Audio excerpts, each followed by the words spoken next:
Um tema muito recorrente, até porque foi o Dia da Mulher recentemente, é a violência contra a mulher. Quando nós trabalhamos violência contra a mulher, nós temos que desmistificar algumas coisas, porque existem determinadas desinformações. Por exemplo, Brasil é o país que mais mata mulheres. Isso é mentira. O Brasil é um dos países que menos mata mulheres. Dos últimos 60 mil homicídios do ano passado, apenas 11 mil eram de mulheres. Então, 49 mil foram de homens, certo? Então, o Brasil é um dos países que menos mata mulheres, estando ali em pé entre 11% a 16% de homicídios. O que ocorre é que existem outros tipos de violência que durante a pandemia se agravaram. Como o Vitor vai ler na pesquisa do Datafolha, por favor. Isso aí. 37,5% das mulheres brasileiras sofreram algum tipo de violência nos últimos 12 meses. Um levantamento que foi divulgado nessa segunda-feira revelou que 37,5% mulheres sofreram algum tipo de violência. Isso aí totalizando cerca de 21,4 milhões de vítimas, certo? O número é o mais alto registrado desde o início da série histórica e foi uma pesquisa que foi realizada pelo Instituto Datafolha a pedido do Fórum Brasileiro de Segurança Pública, certo? Os demais casos de violência doméstica, como a gente pode acompanhar aqui, que vem na 5ª edição do relatório, aponta que 91% dessas agressões ocorreram na presença de testemunhas, certo? E 86,7% desses casos, o agressor pertencia ao vínculo social e familiar da vítima. E, nesse caso ainda, 47% das vítimas que sofreram essa agressão não formalizaram denúncia às autoridades. Primeira coisa, vamos debater o aumento do índice de violência no Brasil, principalmente pós-pandemia. Bruno, por que pós-pandemia? No fim de 2019, houve um projeto de lei que foi aprovado, que é o projeto de lei número 2538/2019, que instaura o seguinte: postos de saúde, hospitais, alguns órgãos públicos que atendam mulheres ao qual detectem que são vítimas de violência doméstica, algum tipo de violência, quem atendeu é obrigado a notificar a polícia em até 24 horas. Parece um projeto simples, até bom, mas preste atenção no seguinte. O que eu estou dizendo com isso? Você trabalha num posto de saúde, você viu que uma mulher foi vítima de violência, você é obrigado a notificar a polícia.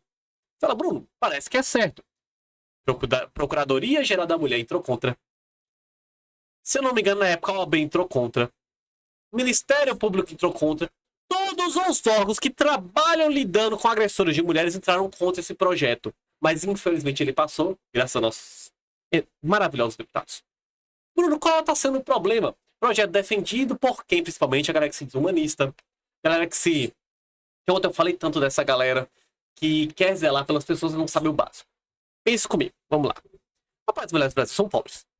E o grande problema para essas organizações familiares violentas se dá pela falta de autonomia e renda e também pela falta de distribuição demográfica. Todo mundo mora muito junto. Então você tem esse problema com terra, você tem problema com moradia, então todo mundo mora junto, sem lugares para poder morar. Ainda por cima, ainda tem situações de violência porque não se tem autonomia. Então você cria hierarquias de poder dentro de uma relação. E essas hierarquias cada vez tendem a ficar mais violentas.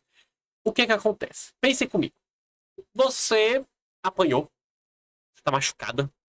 Antes você ia pôr saúde, fazer seu curativo, voltava para casa e o pessoal tentava ali te induzir a fazer denúncia e aos poucos você mudar a sua vida. Hoje não. Se você pôs saúde, seu marido vai preso. E o que acontece com você? Você volta para casa, provavelmente seu marido vai ser solto no mesmo dia, porque isso aqui é Brasil, e você volta para a mesma casa com ele. Isso eu estou citando zona urbana.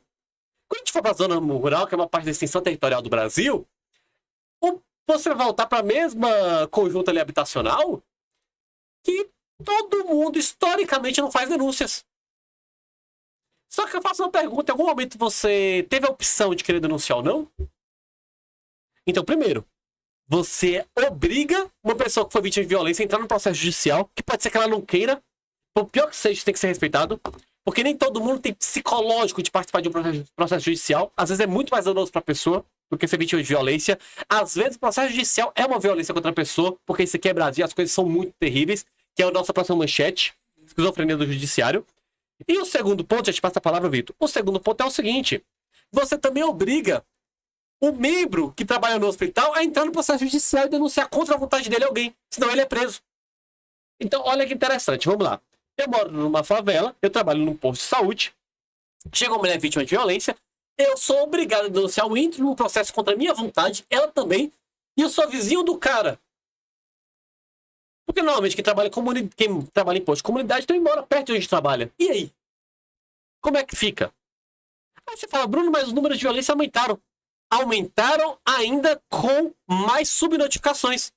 Porque o atendimento de violência contra a mulher em posto de saúde caiu drasticamente, porque as mulheres não estão indo mais para postos de saúde. Por causa dessa lei insana de quem se diz humanista aqui no Brasil, que defende essa pauta ridícula, que não leva em consideração os fatores sociais do nosso país, não leva em consideração o mundo real. O que eu quero dizer com isso? Bruno, mas tem que ser denunciado. Eu sei que tem que ser denunciado, mas também entenda que o mundo real é mais complexo que isso.